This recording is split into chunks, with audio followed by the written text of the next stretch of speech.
प्रधानमंत्री मोदीर परीक्षा पे चर्चा अनुष्ठान नवम संख्यक अनुष्ठानत शिक्षार्थीक संबोधन प्रधानमंत्री। देश के अलग अलग हिस्सों में भी परीक्षा पे चर्चा होनी चाहिए। तो इस बार मैंने देश के अलग अलग हिस्सों में भी स्टूडेंट के साथ बैठ करके परीक्षा पे चर्चा की।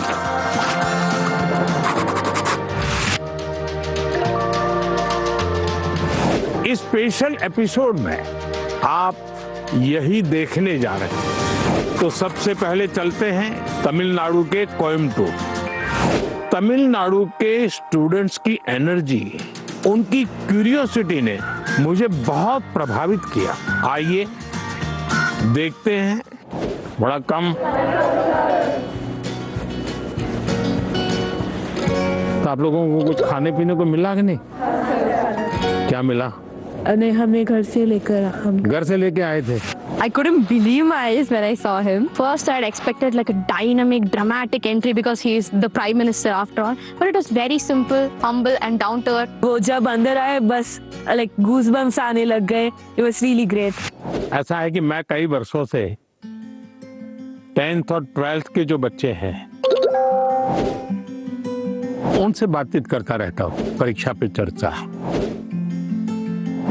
और मैं बातचीत करता हूँ कुछ सीखने के लिए। मेरे लिए बहुत बड़ा ये सीखने का कार्यक्रम होता है, ये सिखाने का कार्यक्रम नहीं।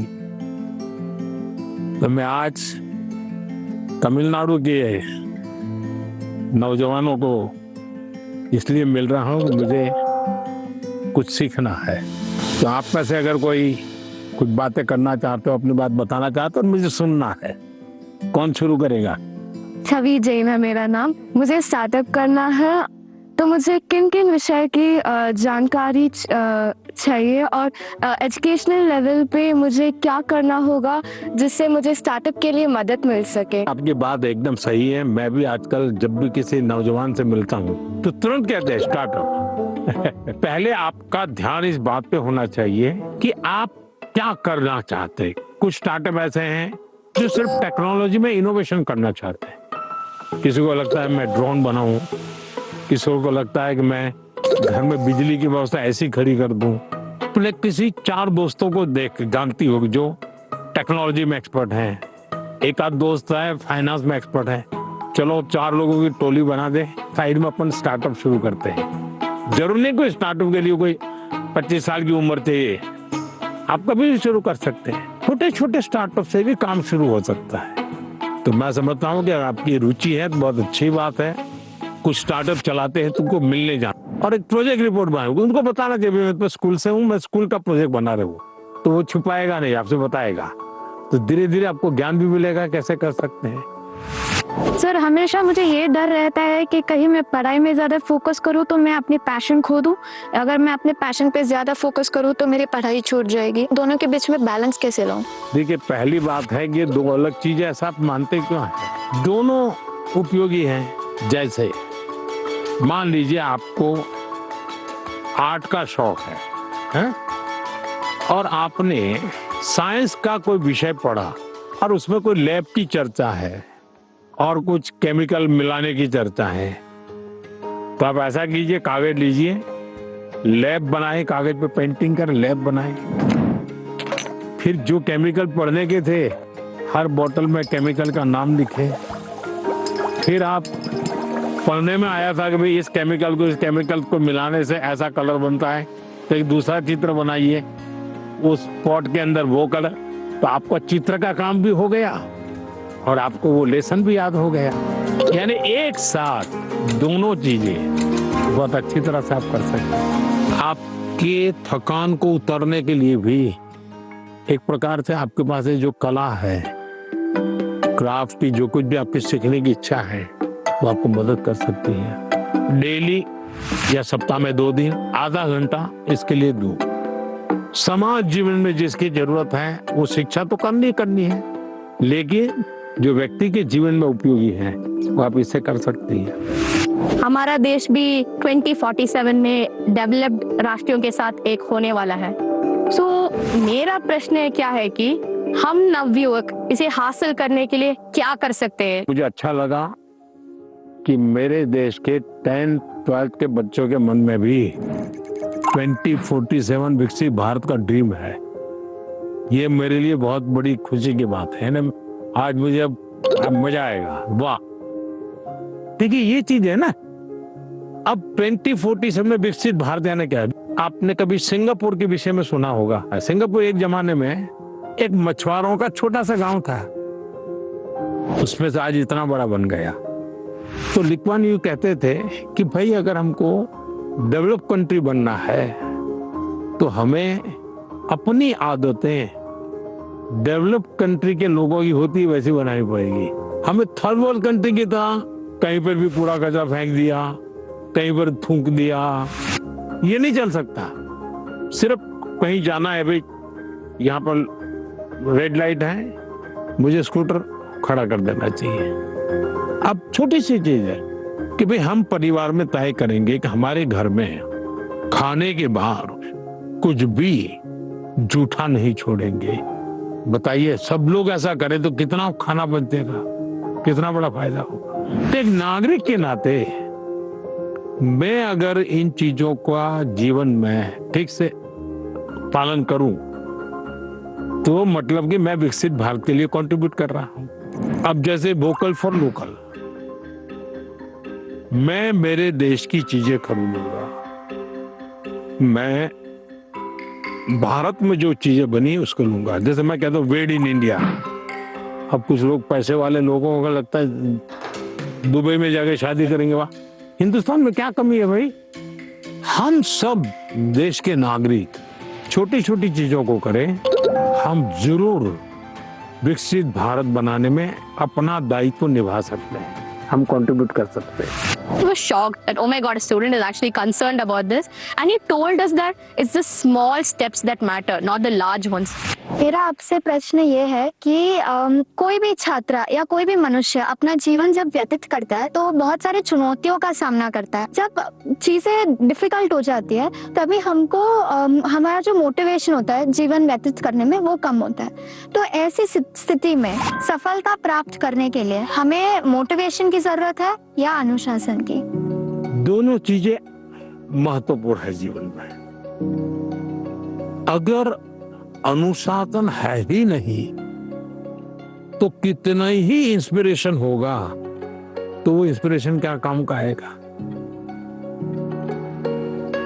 मान लीजिए एक किसान है, उसको प्रेरणा मिल रही है, बगल वाला किसान बहुत फसल कर रहा है, इंस्पिरेशन है कि यार उसकी तो 1 एकड़ भूमि है, मेरी तो 4 एकड़ भूमि है, वो ज्यादा कमाता है, मैं कम कमाता हूं, तो उसको इंस्पिरेशन तो वहां से मिलता है। लेकिन ये बारिश के पहले जोतना चाहिए, वो सोचना नहीं, देखेंगे हफ्ते के बाद करेंगे। अगर खेत जोतेगा नहीं और बारिश आ गई फिर वो कुछ भी करे, उसकी तो हालत खराब ही रहेगी। तो उसके अंदर वो डिसिप्लिन नहीं था, इंस्पिरेशन था कि मैं उसकी जितनी कमाई करूं, लेकिन डिसिप्लिन नहीं थी। भाई मुझे इस समय के पहले खेत जोत के रखना चाहिए, बीज की जरूरत है ला करके रखना चाहिए, बीज को तैयार करने का काम करना चाहिए, तो डिसिप्लिन नहीं था। जीवन में डिसिप्लिन बहुत अनिवार्य है। इंस्पिरेशन में सोने में सुहागा का काम करता है। अगर डिसिप्लिन नहीं है, कितना ही इंस्पिरेशन क्यों ना हो, वो फिर बोझ बन जाता है, निराशा पैदा करता है। When I asked my question, it was a question that was stuck with me from so many years. Now, finally, I feel great and honored to get a clarity from a person who I've looked up to. Sir, आजकल के ज़माने में AI का प्रभाव बढ़ते ही जा रहा है। हम देख सकते हैं कि कई कंपनियों में इंसान नहीं बल्कि AI एम्प्लॉइज भी होते हैं। तो मेरा ये सवाल है कि क्या हम AI को डरना है और हम अपने फ्यूचर करियर लेने के समय क्या क्या याद रखना चाहिए? देखिए, हर युग में जब भी कोई नई टेक्नोलॉजी चर्चा होती है, कंप्यूटर आया तो चर्चा हो रही, क्या हो जाएगा सब, तो ये हर युग की ये चर्चा का विषय रहा है। हमें किसी चीज से डरना नहीं चाहिए। हमारी कोशिश होनी चाहिए, एक, हम उसके गुलाम नहीं बनेंगे। मैं अपने जीवन में मैं ही निर्णायक रहूंगा, वो मेरा मालिक नहीं बनेगा। जैसे कुछ बच्चों का है, मोबाइल उनका मालिक बन गया। अगर मोबाइल नहीं है तो खाना नहीं खा सकता, टीवी नहीं है तो जी नहीं सकता, मतलब ये आप उसके गुलाम बन गए। मैं गुलाम नहीं बनूंगा। एक बार मन में ये पक्का कर, हर टेक्नोलॉजी का हम ज्यादा उपयोग कर सकते हैं। अगर मैं एआई को पूछूं मुझे ये किताब कहाँ से मिलेगी, कौन सी है, इस विषय पे अच्छी किताब कौन सी है, हो सकता है वो गाइड करे, आपके लिए काम आएगा। लेकिन तुम कहोगे मैं ही पढ़ूंगा, तुम ही मुझे बता दो अंदर क्या है, तो फिर गड़बड़। और हमेशा ही नेचर ऑफ जॉब बदलेगा, नेचर ऑफ जॉब बदलना है। और पहले भी जब बैलगाड़ी में लोग जाते थे तो एक प्रकार का जॉब था, अब वो हवाई जहाज में जाने लगा तो बहुत कुछ बदल गया, लेकिन जीवन तो चलता रहा। तो मैं समझता हूँ हमने टेक्नोलॉजी को समझना होगा, खुद का विस्तार करना होगा, उसमें उस टेक्नोलॉजी की ताकत को जोड़ना होगा, हमारे कामों में वैल्यू एडिशन करें। अगर ये होता है तो मैं पक्का मानता हूँ कि कितने ही उत्तम से उत्तम टेक्नोलॉजी क्यों ना आए, हमें उपयोग होने ही वाली है, हमें डरने की जरूरत नहीं है। I never believed I would be the one to be chosen to have such a gracious occasion with our Prime Minister. It was a really great experience. I am completely overwhelmed and it felt surreal. It felt like a family more than a Prime Minister. साथियों, कोयम्बटूर के हमारे युवा साथी पढ़ाई के साथ साथ AI, startup और फ्यूचर की टेक्नोलॉजी को लेकर बहुत जागरूक है। और मैं कह सकता हूँ यही तो है युवा भारत की युवा सोच, जो विकसित भारत 2047 के संकल्प को नीत नई मजबूती दे रही है। साथियों, परीक्षा पे चर्चा का मतलब ही है साथ बैठकर बात करना और एक दूसरे से सीखना। और इसी सिलसिले को आगे बढ़ाते हुए हमारी चर्चा कुछ हफ्तों के बाद कोयम्बटूर से निकल करके छत्तीसगढ़ की राजधानी रायपुर पहुंच गई। वहां भी बच्चों से मेरी बहुत दिलचस्प बातें हुई और मैं कह सकता हूं सिर्फ बातचीत नहीं, बहुत मजेदार चीजें खाने का भी मौका मिल गया। आप भी इसका आनंद लीजिए।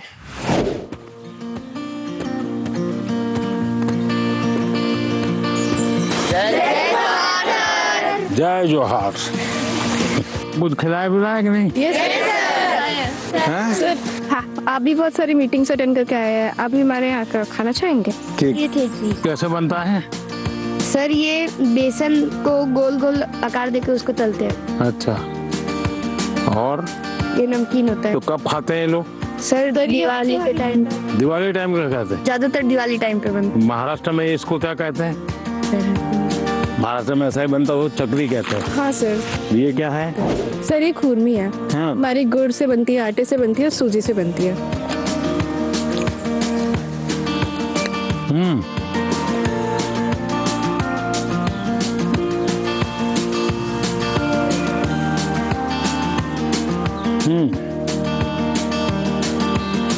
तो बढ़िया खिलाने के लिए धन्यवाद बेटा। वहाँ पे उन्हें खुरमी मिली तो उन्होंने सबको अपने हाथ से खुरमी खिलाई। It was just so amazing. आपके मन में भी कुछ सवाल आते होंगे आज आप लोग यहाँ आने के लिए मौका मिल गया है तो? Yes sir. बताइए। हम स्टूडेंट्स को भी एग्जाम्स के बाद वेकेशन से जाने का बहुत मन करता है, तो आप इंडिया में कोई ऐसी 5 जगह बता सकते हैं जहाँ हम भी जा सकें? आप जिस तहसील में से हो, कौन सा तहसील है आपका? सर मैं रायपुर से। रायपुर से। रायपुर तहसील में कौन कौन सी चीजें हैं, इसका जरा लिस्ट बनाओ। 1 घंटा लगेगा, 2 घंटे लगेंगे, जाऊंगा। फिर लिस्ट बनाओ जिले में कौन से हैं जो देखे नहीं है, फिर तय करूं मैं राज्य में कौन से हैं, छत्तीसगढ़ में ऐसी कौन सी जगह मैं गया नहीं हूँ। हमें कहीं पर भी जाए स्टूडेंट के रूप में जाना चाहिए, तब टूरिज्म का मजा आता है। रेल के डिब्बे में जाना और साथ में खाना भी ले जाना, देखना चाहिए कैसा अनुभव होता है। भीड़ होती है, क्या होता है, लोग बातें करते हैं, क्या करते हैं, इसका एक आनंद होता है, जीवन में सीखने को मिलता है। भारत इतनी विविधताओं से भरा हुआ है, एक जिंदगी भी कम पड़ जाए देखने के लिए। सर मेरा प्रश्न आपसे यह है कि कभी कभी हम एग्जाम के दौरान रिवीजन नहीं कर पाते हैं, जिससे हमारा मन अशांत हो जाता है। तो सर हम अपने मन को शांत कैसे करें, एग्जाम के दौरान भी और एग्जाम हॉल में जाने से पहले की? एक वीक देख लीजिए परीक्षा के पहले का, सभी चीजों को अपने ऊपर नीचे तो कर ही लिया होगा। आप मान के चलिए आपने जो सुना है, आपने जो पढ़ा है, वो बेकार नहीं गया है, कहीं ना कहीं तो स्टोरेज है ही है वो। आप शांत मन से बैठ लीजिए, चिंता मत कीजिए, जैसा पेपर आता है देख लीजिए। दूसरी चीज, आप अच्छा विद्यार्थी बनना है ना, आपको उस विषय पर ग्रिप होनी चाहिए ना, तभी तो अच्छे विद्यार्थी बनोगे। सब्जेक्ट पर ग्रिप कैसे आएगी? एक अच्छा खिलाड़ी कैसे बनता है? निरंतरता बनाए रखना, डिसिप्लिन में रहता है, रूटीन में चलता है। सबसे बड़ी बात है वो लगातार कंपटीशन करता रहता है, गिरता है, पटकता है, हारता है, जीतता है, करता है, उसमें से वो खिलाड़ी बनता है। ठीक है, आपको मैं एक सुझाव देता हूं, आप करिए। आपके क्लास में कुछ विद्यार्थी होंगे, आपको लगता है जरा पढ़ने में थोड़ा कम है, ऐसे तो होते ही हैं, हा? ऐसे एक आध को आप दोस्त बनाइए, ये टेक्निक बहुत कायम आई है आपको। उसको कहो कि मैं आज तुझे मैथ सिखाना चाहता हूं। अब उसको मैथ सिखाने के लिए आप जो मेहनत करेंगे, दिमाग फोकस करेंगे, आपका मैथ्स पक्का होगा कि नहीं होगा?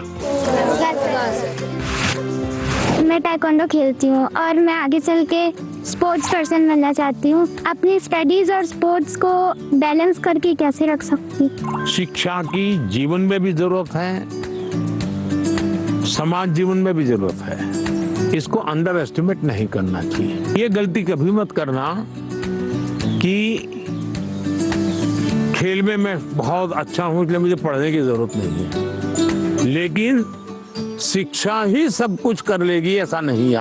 आप में हुनर है, जो भी है उसको डेवलप करना चाहिए। खिलाड़ी बनने के लिए खेले वो एक विषय है, लेकिन जिंदगी में खेल होना चाहिए ये भी बहुत जरूरी है। जिंदगी खेल होने से बचाना है तो जिंदगी में खेल होना चाहिए। खेलना भी है, खेलूंगा तो खिलूंगा, और पढ़ना भी है ताकि और लोग कहें नहीं कि इसको कुछ पढ़ना वढ़ना आता नहीं इसलिए मैदान में रहता है। नहीं, पढ़ने में भी मैं पावरफुल हूँ, खेलने में भी पावरफुल। वो जो भी बताए उसको मैं अपने लाइफ पे इम्प्लीमेंट करने का कोशिश करूंगी, और मैं लफ्जों में बयान नहीं कर सकती आज जो भी हुआ।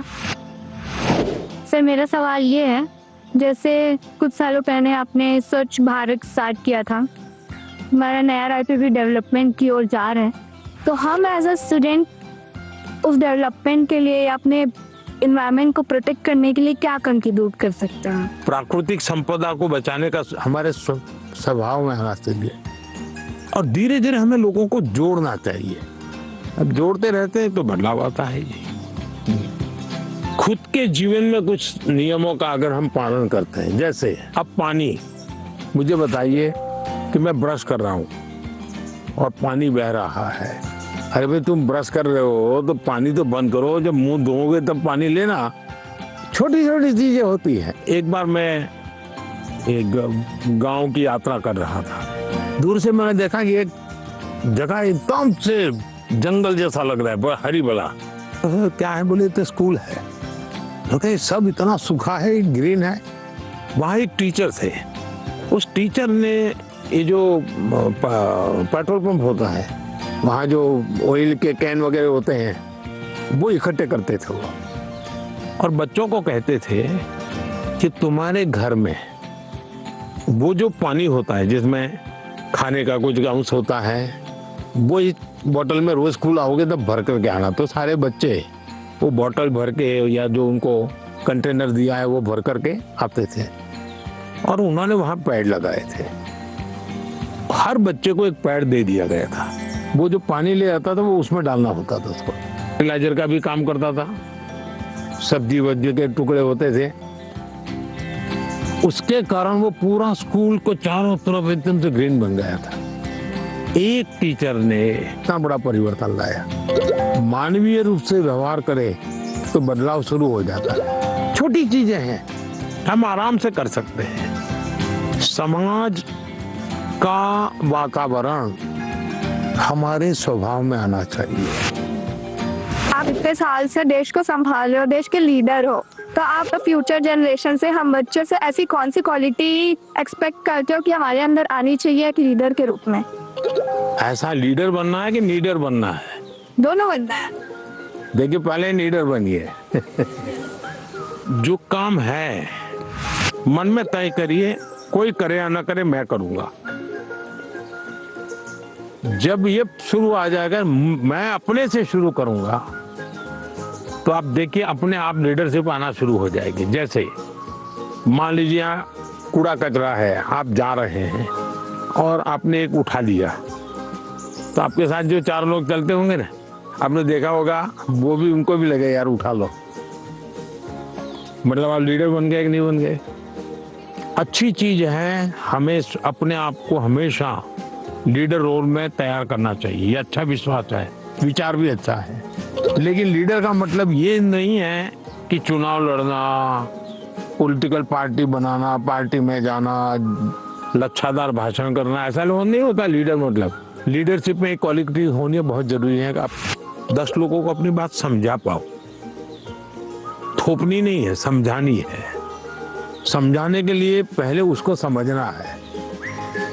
जो उनको समझ पाता है वो समझा पाता है, जो उनको नहीं समझता है वो कुछ नहीं समझा पाता। और इसलिए हमारी कोशिश ये होनी चाहिए कि उनको समझना चाहिए।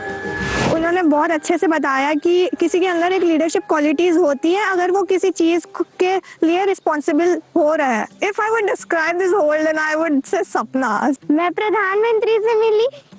आई एम वेरी लकी। बहुत अच्छा था, मतलब ऐसा एक्सपीरियंस जो लाइफ में बहुत कम लोगों को मिलता है। परीक्षा की तैयारी के अनुभव, परीक्षा के समय आने वाले विचार, स्ट्रेस और लोगों की एक्सपेक्टेशन से जुड़े हुए ढेर सारे सवाल लगातार चर्चा का हिस्सा बनते हैं। और परीक्षा पे चर्चा का मकसद ही है कि हमारे युवा साथी इस पर खुलकर बात करें। परीक्षा पे चर्चा सिर्फ बोर्ड एग्जाम की तैयारियों से जुड़ी नहीं है। मैं जब आपके सवाल सुनता हूं तो स्वाभाविक है मेरे मन को भी वो छूते हैं। मैं अंदाजा लगाता हूं कि जीवन के कई पहलुओं से जुड़ी हुई बातें हमारे युवा मित्रों के मन में लगातार चल रही है। मैं अब आपको गुजरात लेकर चलूंगा। वहां के बच्चों ने और विशेषकर ट्राइबल बेल्ट के मेरे आदिवासी बच्चों ने जो सवाल पूछे, और उन्होंने तो मुझे सचमुच में हैरत में डाल दिया था।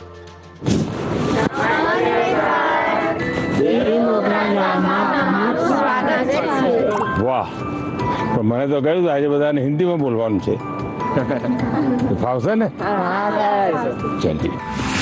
सर जब आए तो हमने देखा कि उन्होंने एक कोटी पहन रखी है जिसपे वाली आर्ट है। तो हमारे आदिवासी समाज में वाली आर्ट का बहुत महत्व है, तो हमें ये देख के बहुत अच्छा लगा।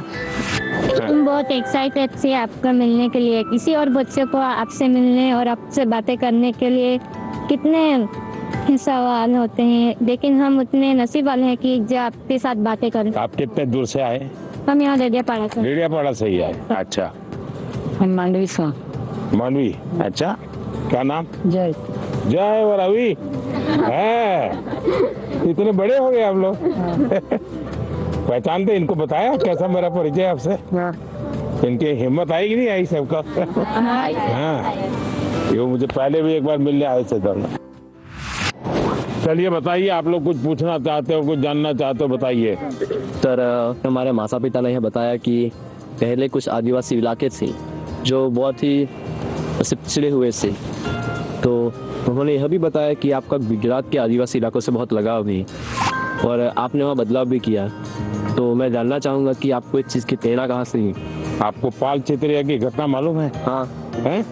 वहाँ आदिवासी समाज के बहुत बड़ा आज़ादी का संघर्ष लड़ा था। एक बार बहुत भयंकर अकाल हुआ था,